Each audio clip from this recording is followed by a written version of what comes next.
Les 5 combats que chaque jeune Africain doit gagner avant de vouloir réussir.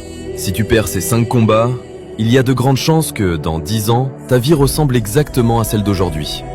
Oui, tu peux avoir des diplômes, des idées, du talent, même de la motivation. Mais tant que ces 5 ennemis vivent encore dans ta tête, ils détruiront tout ce que tu essaieras de construire. Écoute jusqu'à la fin, parce que l'un de ces combats est probablement en train de voler ton avenir sans que tu t'en rendes compte. Voici les 5 combats qui décident de ton avenir. Combat numéro 1. Le combat contre la distraction. Imagine un jeune de 22 ans. Chaque matin, il se réveille avec de grandes ambitions. Il dit qu'il veut devenir riche, créer une entreprise, changer la vie de sa famille. Puis il prend son téléphone. Juste 5 minutes. 1 heure passe, puis 2, puis 3. À la fin de la journée, il est fatigué. Mais il n'a rien construit. Le pire, c'est qu'il recommence demain, puis après-demain, puis toute l'année. La distraction ne détruit pas ta vie en une journée. Elle te vole quelques minutes, jusqu'à ce qu'elle t'ait volé plusieurs années. Pendant que certains utilisent Internet pour apprendre, d'autres l'utilisent pour oublier qu'ils ne progressent pas. Combat numéro 2. Le combat contre les excuses. 2 jeunes perdent leur emploi le même jour. Le premier passe son temps à répéter « Ici, il n'y a pas d'avenir. Sans relation, on ne peut rien faire. Les riches contrôlent tout. » Le deuxième pense exactement la même chose. Mais au lieu de parler, il commence à vendre quelque chose. Il apprend une compétence. Il échoue. Il recommence. 3 ans plus tard, le premier connaît toujours toutes les raisons de son échec. Le deuxième connaît enfin les raisons de sa réussite. Les excuses donnent bonne conscience, mais elles ne changent jamais une vie. Combat numéro 3.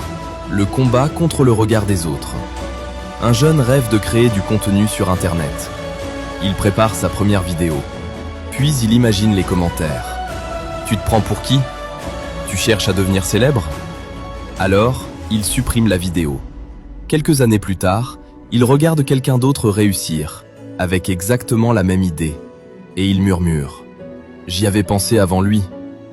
Non, tu n'as pas perdu à cause du manque d'idées. Tu as perdu contre la peur. Les rêves ne meurent pas toujours par manque de talent. Ils meurent souvent, à cause du regard des autres. Combat numéro 4. Le combat contre le plaisir immédiat. Vendredi soir, tes amis t'appellent. Ils veulent sortir, dépenser, faire la fête. Pendant ce temps, un autre jeune reste chez lui. Il apprend, il travaille. Il prépare quelque chose que personne ne voit. On se moque de lui. On dit qu'il ne profite pas de la vie. 5 ans plus tard, les rôles changent. Celui qu'on critiquait choisit sa vie, pendant que ceux qui riaient demandent comment réussir aussi. Le confort d'aujourd'hui peut devenir les regrets de demain. Combat numéro 5. Le combat contre l'impatience. Un cultivateur plante une graine. 1 semaine plus tard, rien. 1 mois plus tard, toujours rien. S'il pense que rien ne pousse, il va tout abandonner. Pourtant, sous la terre, les racines travaillent déjà. Beaucoup abandonnent parce qu'ils regardent uniquement ce qui est visible. Ils oublient que les plus grandes réussites grandissent longtemps avant d'apparaître au grand jour. Si tu abandonnes trop tôt, tu ne sauras jamais à quel point tu étais proche de réussir. La vérité est simple. La plupart des gens ne perdent pas contre la pauvreté. Ils ne perdent pas contre leur pays. Ils perdent d'abord contre eux-mêmes. Le jour où tu remporteras ces 5 combats, le monde commencera à te traiter différemment. Alors écris en commentaire « Je choisis de me battre » parce qu'une décision peut changer les 10 prochaines années de ta vie. Et abonne-toi à Africain éveillé, parce qu'ici, on ne réveille pas seulement les ambitions, on construit des vies.